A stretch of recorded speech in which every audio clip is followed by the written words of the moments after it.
Thanks for joining me here at 420 Colts Lane. I am your host, Nathan Lowry. I wanted to do a draft recap and touch base on all the different 7-round picks that we have. I'm going to go ahead and start by jumping into round number 1, where we ended up trading our 26th pick to the Redskins for the 46th pick in the second round, and then a second round pick in next year's draft, the 2020 draft. I would have to say that I wasn't really the biggest fan of this move. I was very much looking forward to getting a couple players. If we would have picked up Jonathan Abrams, who was still there, he actually got picked the very next pick, 27th overall, to the Oakland Raiders. That's right. He's a big, mean hitter. I actually think he fits pretty good at the Oakland Raiders, and I'm not surprised. I like the pick for the fit, but I didn't like the pick because I kind of wanted the guy. Now, with that said, he is kind of a trash talker. He's a little bit aggressive. Maybe he didn't fit into what the Colts were looking for. Maybe they were, they went safety later on in the draft. But I still feel like we kind of could have got a really good player here, even if it wasn't Jonathan Abrams. Another player that I really wanted to see in the first round that I would have liked to see is Khari. He's a bigger wide receiver and definitely, a good wide receiver. Would have been a great addition to our team. Instead, we let him slip to 32nd to the Patriots, where not only will he be learning on the field how to develop his ball handling skills, but I'm pretty sure there are masseuses there on campus that can help him develop some ball handling skills as well. I can't believe that we let Khari go to the Patriots. Whatever. I think that's kind of ridiculous. I would have liked to seen him get picked up, but we'll see later on in the draft. Did they make a good decision here? Did they not make a good decision here? And I'll let you guys decide. I'm just going to report the picks and give my thoughts on it a little bit, but you can make up your own mind whether you think it was worth it or not. In round 2, at pick number 34, we have Rock Ya-Sin. Rock Ya-Sin is a cornerback from Temple. He was a second-round grade on him for the draft, so we picked him right at the right position. He's a 6 foot, 192-pound, 4'5", 140. He did have 12 pass breakups, 47 tackles, 2 for a loss, and 2 interceptions in his last year of college. He's got good character. He's definitely a improvement kind of a player. He's still a little bit raw with only playing 1 year there at Temple. He transferred over from Presbyterian, which is going to be a very, very small school, Presbyterian church.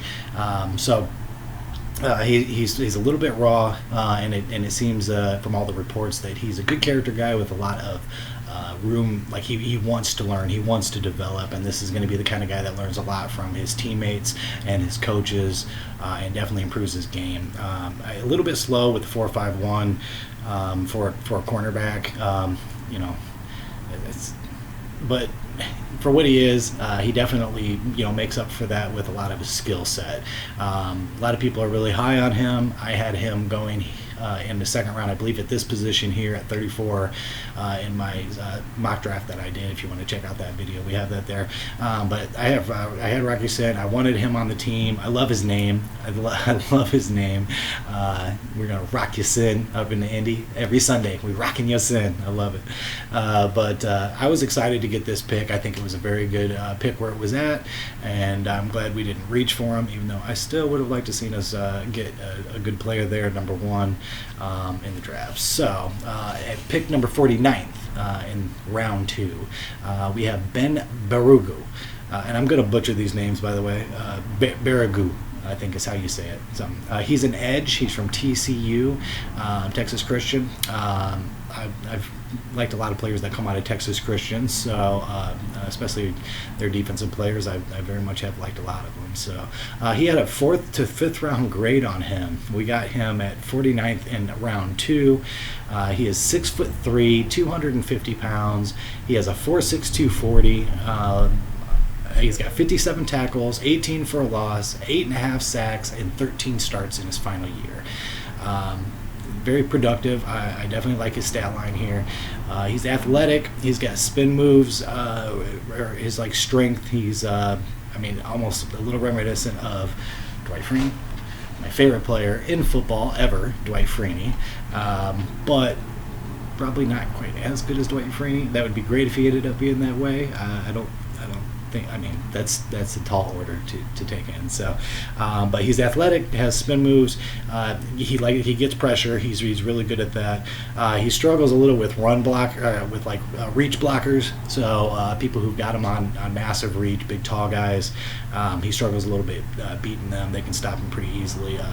And then he's got some awareness issues where he's lining up, how the play's developing a little bit there. So he's really a pressure guy. I think he kind of fits what we're doing. Obviously, the Colts were very high on him, getting him in the fourth. They traded back and they ended up spending that 49th that they got on him, who had a fourth to fifth round grade. It's a little hard to evaluate the Colts sometimes with the way that they do things, because on paper this looks like a terrible pick. Just to be honest about it, it does. You could have waited a lot longer to get him in the draft, and I mean, there were still some decent players that were left on the board. I don't know. The Colts know what they want in a player. They know what they're looking for. It seems like this is definitely their kind of guy. So they don't mind reaching to grab somebody. I just think that at 49th in round 2, we could have done a little bit better. Again, I have to trust my GM. He's definitely proven himself to be a very good GM who makes choices on draft days that other people might not, and ends up coming out shining by it. I just hope he doesn't get a little bit full of himself at some point and kind of make poor decisions just based on his ego to say, like, see, I can find these diamonds in the rough and make some of it. Again, to this point in time, he has not shown that. He's been very good at his picks. He's delivered a really good team. I thought it was fantastic what we did in the draft last year. This guy seems like he could be a guy like that, where a lot of people are selling him short, but they see some work ethic. They see him fitting into our system where he's at. So that would be exciting. If he turns out to be a good player, again, I have been a big fan of a lot of the defensive players coming out of Texas Christian. And, I could definitely see him being good. He's 6'3", 250. It's good sized. Even though he's going to be an edge rusher up there, and this is part of the problem. He kind of has a problem up against these big linemen that we have in the NFL. It'll be interesting to see how it plays out. Okay, the next one is number 59th. It's a round 2 selection as well. This is Parris Campbell. He's a wide receiver from Ohio State. He's a round 2 pick. He was projected as a round 2 pick. He's a 6 foot tall, 205 pounds. He runs a 4.31 40. He had 90 receptions, 1,063 yards, 11.8 average. He had 12 touchdowns and 14 starts. He needs work on his route running a little bit. He is a vertical threat, and he's got great potential. They compared him to Percy Harvin, and I don't know if you guys remember watching Percy Harvin. He was in the league for a few years. I don't remember exactly how many. He had migraines that kept him out of the games a lot. However, watching him in college and then what he did while he was on the field in the NFL was fantastic. He was a very fun player to watch. I think that's a great comparison when I saw that compared to what this guy looks like. He's 6 foot tall and he's 205. 205 for a wide receiver is actually pretty beefy. I think that he can be a little bit physical and a little bit hard to bring down, especially with a 4.31 40 time. That is awesome. I am super excited about this pick. Again, I wanted them to go with N'Keal Harry in the first round, and I am sad that we let him slip to the Patriots. But again, the Colts know what they're looking for in their players, and Parris Campbell, from everything that I see, fits exactly what we're looking for. He's going to be a great complement for T.Y. Hilton, lining up with 2 speed backs, two speed wide receivers, and then a tall guy with Fonches. It's going to be fun to watch. I guess I didn't really think about adding a person like that can, with that blazing speed, on opposite side. I was more looking for somebody in that mid-range to be able to get in the middle of the field. You got your deep threats, you got your tall guy for the end zone. Wanted to kind of add that kind of character, but At 6'2", 205, I think that he's big enough that he could get a little shifty in there, a little hard to bring down. So this is going to be a fun pick to watch. I actually think it was a great pick. A lot of people, even though he was graded in around 2, said that they saw him possibly slipping into the first round if there would have been a wide receiver run. And I think that because there wasn't a wide receiver run early, those wide receivers slipped a little bit. We got this. I think it's a value pick here at 59th. It's going to be fun to watch. So I am excited about that pick. All right. At number 89, we have this as a round 3. We have Bobby Okereke. I think is how you say it. Okereke. Again, I will butcher all of these names. This is a linebacker from Stanford. He was a 4th to 5th round projection. We got him in the 3rd. He's 6'1", 239, a little undersized with the weight for a linebacker. 4'5", 840. That's pretty decent for a linebacker. He's 96 tackles, 7.5 for a loss, 10. Geez, I can't read my own writing. 3.5 sacks. Like I said, he's undersized a little bit, and he needs to work on his technique in tackling, I guess. But he is fast in play, and he seems like a Colts guy. He pairs well with Leonard. This is going to be somebody that darts around in the middle of the field. Definitely side to side, kind of a linebacker. I think he does pair up well with him. He is a little light. I'm hoping to be able to put some meat on him. A lot of times, some of these guys get in the NFL, they get on different diets. But he's from Stanford, so obviously he's an intelligent fella. I'm never going to hate on Stanford players. I think we've done an extremely good job with Stanford players, and even other Stanford players that go to other teams. I think Stanford is produces quality players, especially because they're smart, and I think that fits with what we're looking for. I'm actually really excited about this pick too. I'm not overly excited like with the last pick. I think Campbell's great, but I don't know much about him. I think that he's, like I said, he's had a 4 to 5th round projection, so I think that there's a little room to grow in here. The Colts must see something that a lot of other people didn't to get him 89th overall in round 3. Pretty much, this is what we did all the entire draft, was jump up above their projection levels to get the guys that we wanted. It's from an outside perspective, when you look at the picks, you got to be like I don't know what they do in there, but from watching them play, Ballard is really good at making these picks turn into valuable players. So I'm excited to watch how it all turns out. The next one is 109th overall, round 4. This is Khari Willis. He's a safety from Michigan State. He was projected at a round 5. Well, we got him, I think, late 4th. I think it's late 4th at 109. But anyways, he's 5'11", 213 pounds. He ran a 4.5, 240. He's 84 tackles, 2 interceptions, 10 pass breaks, 13. I really need to improve my writing skills. I think I was in a hurry to do this. 10 pass breaks. 13 starts. Yeah, he had 13 starts. His leadership is very much praised in all of his reviews there. Seems to be a little bit of a Colts trait as well. He's a Colts guy here at safety. He's a lot of effort.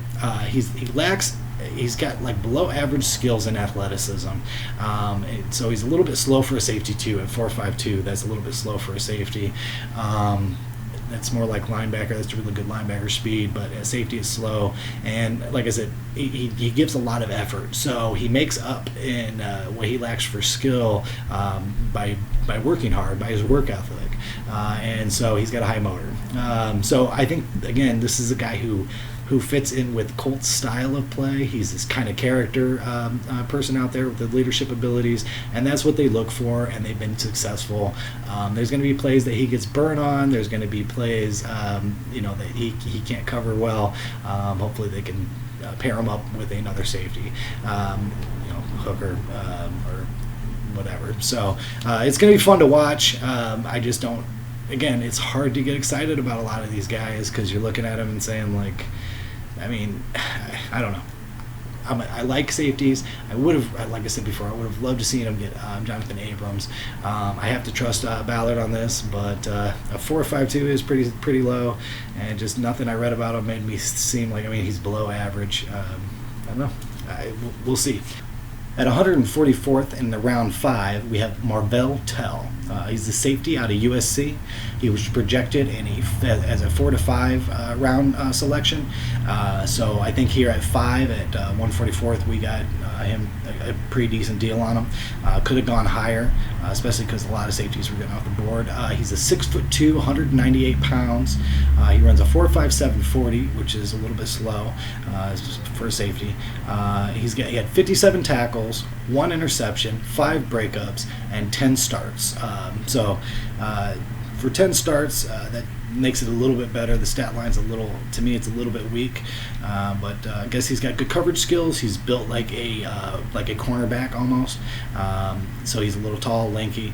He needs to improve on his awareness and effort. I guess he kind of gives up on plays sometimes. Doesn't have a lot of hustle to the ball, so he's not a great tackler either. He needs to work on his technique.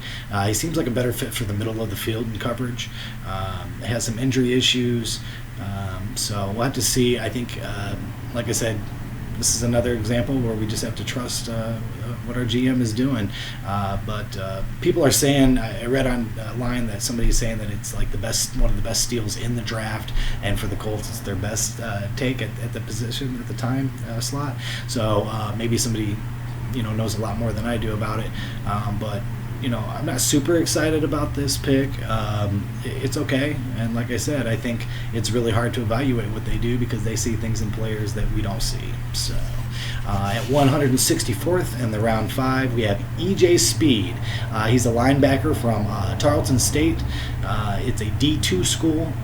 He had no projection because it's such a small school that nobody really knows much about him, and the research got really lengthy during that, so I'm sure they didn't go all the way down to those fellas.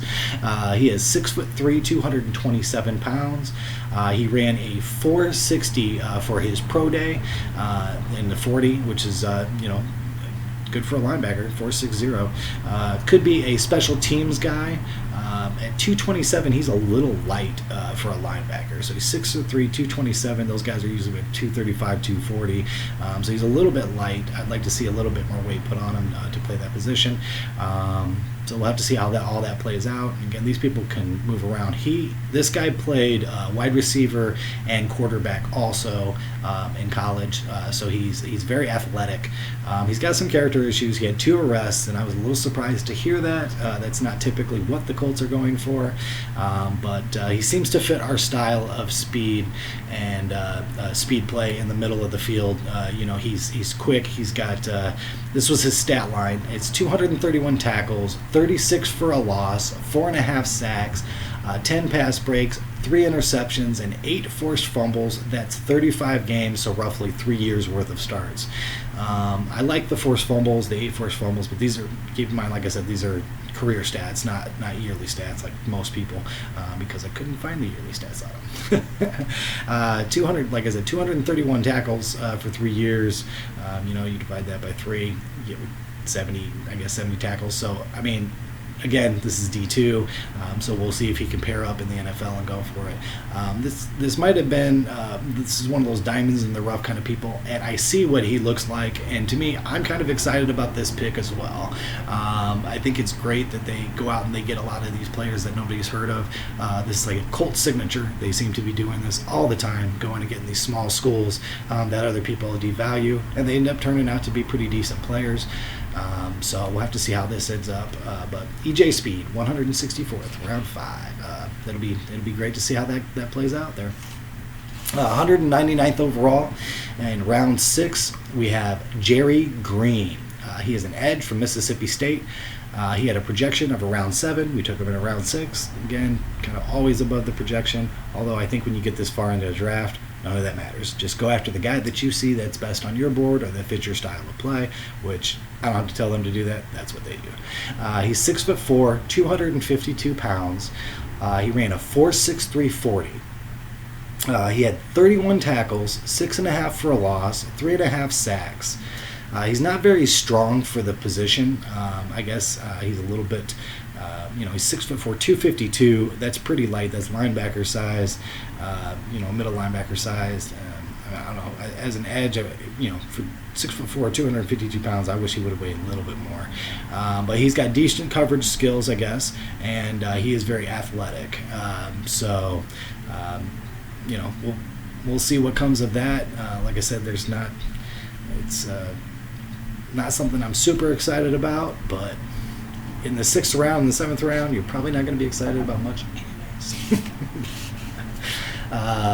At 240th in the round 7, we also have Jackson Barton. He is a tackle from Utah. There was no projection for him at all. He is 6'7", 310 pounds. There's not a lot of stats for me to go off for linemen. Not a lot of research I could do. I can tell you he's 6'7", and I like tall guys on our line. This is obviously a depth chart pick, or could turn into something better. Obviously, all of these guys could, but this is a depth chart pick here, as well as the next pick, 246th overall in round 7. That's Javon Patterson from Mississippi, and he is 6'3", 311 pounds. He is also a depth chart pick. At 6'3", I like him less than I like Jackson Barton. Not going off of anything except for the fact that I think bigger is better. Always. It probably comes because I'm a little guy and I'd like to be much bigger. So, overall thoughts. I really kind of wish that they wouldn't have traded out of the first round. I honestly don't think we got the value out of it that we should have. I love the pick for Parris Campbell. I think that was fantastic. Rock Ya-Sin. We are going to be rocking Ya-Sin all year next year, and I can't wait to rock Ya-Sin out of you. I mean, it's going to be great. It is going to be fantastic. I was excited about that pick. I think the Campbell pick is the best one overall out of all of us. Other than that, I don't know.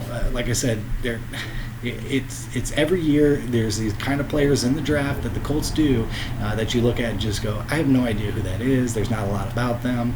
It's hard to get excited when you don't know anything about them, but they seem to kind of put them together and have done a very good job of making them effective players. So we'll just have to wait and see. I trust my GM, Ballard, and I trust my head coach, and I just trust the Colts in general. This is one of the classiest programs, obviously, that there is in football, and we do things the Colt way, and that is the right way. Ready to get that Super Bowl win in next year. It's coming. My boys out there in Kansas City, you guys are going to have to just wait a little bit longer for your Super Bowl rings. They are probably going to come to you, I'm sure. And out in Cleveland, you guys just keep scraping by this year. You guys are gonna get one, I think, eventually at some point too.